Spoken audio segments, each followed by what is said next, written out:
Jim down.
As well as her involvement in D-Day, Amy also...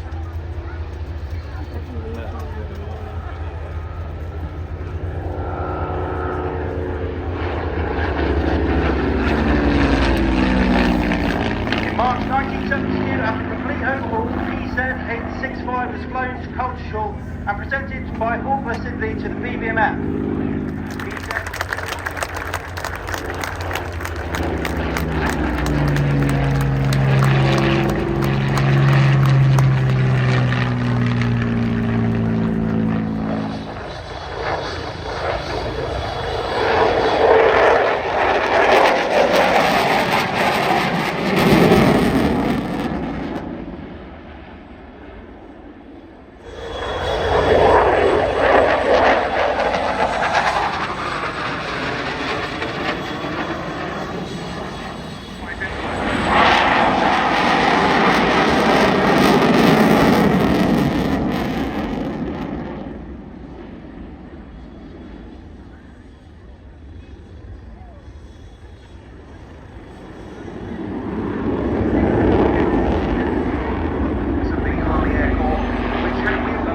Quite a different beast in many ways, based on the earlier Victus 3 project. Late the last picture of the aeroplane delivered to the Army Air Corps in March 1983. 10 years after that came the upgrade to Mark 7 standard, as we see here, with new electronics, more powerful engine. It's always been apparent that this was a brilliant performer because of development things broke helicopter world speed records as far back as 1972 as well.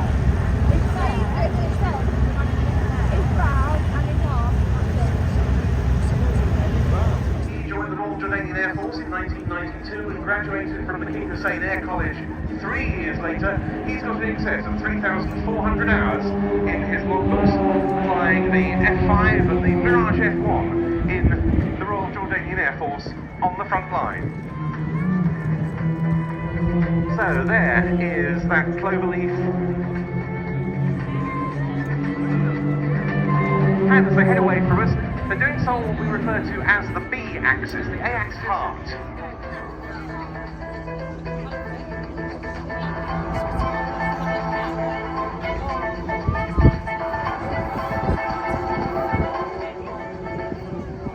Very nicely. Maximum G limits plus and minus 10 in aerobatic flight. Now here come the three aircraft entering from our left. And again another of those cloverleaf manoeuvres, this time prior to a downward split.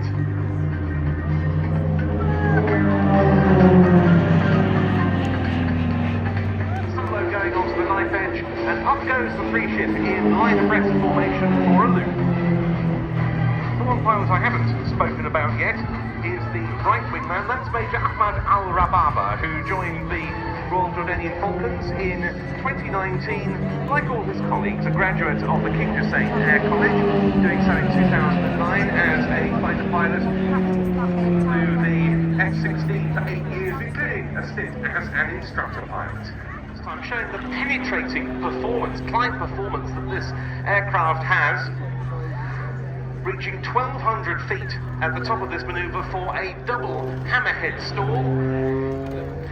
Back down to crowd centre, and it'll be pulling vertical yet again. And this time showing more of that incredible vertical performance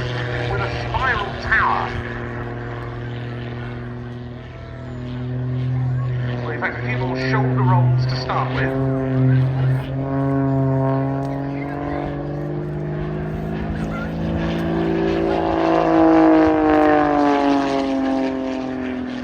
Rolling inverted, and then pushing up, which experiencing could be a very uncomfortable negative G.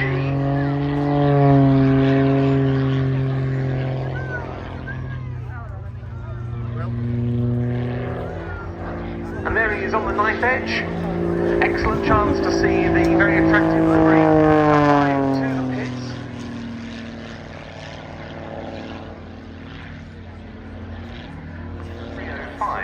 It was a really tough design, the Bird Dog. In 1952, one US Army Bird Dog had 12 feet of its starboard wing shot off by anti-aircraft fire, but was repaired and flew again the next day. I'm not sure that would be something that modern airworthiness authorities would look kindly on.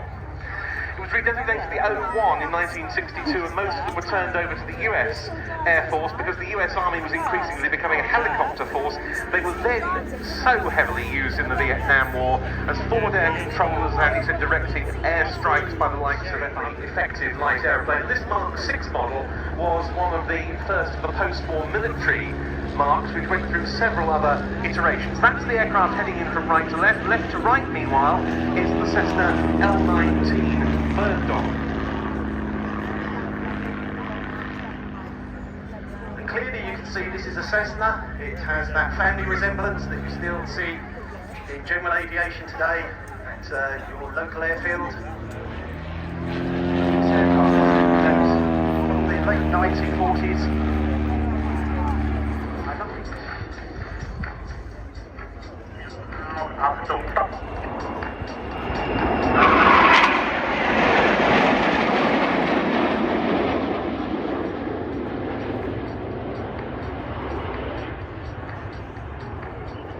Here's a bit of information about the voice you hear on the radio is live from the cockpit.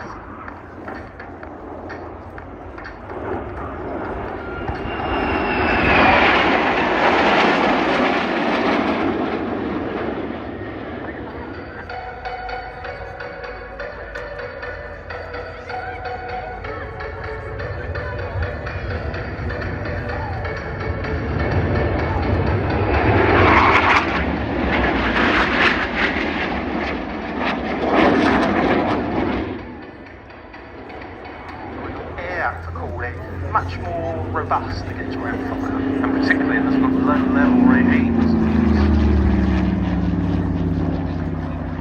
Now we saw the French Air and Space Force, as it's now known, at the start of the show with their Phoenix parachuting maneuvers between the Free French forces under Charles de Gaulle and their Soviet counterparts.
Over 140 of them, they wear blues as a due to the coveralls that they wear. Amongst those blues are 10 individuals who are specially selected to fly in the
Our ability to keep them is shown, and I leave you hearing the sound once again of the mighty Merlin engines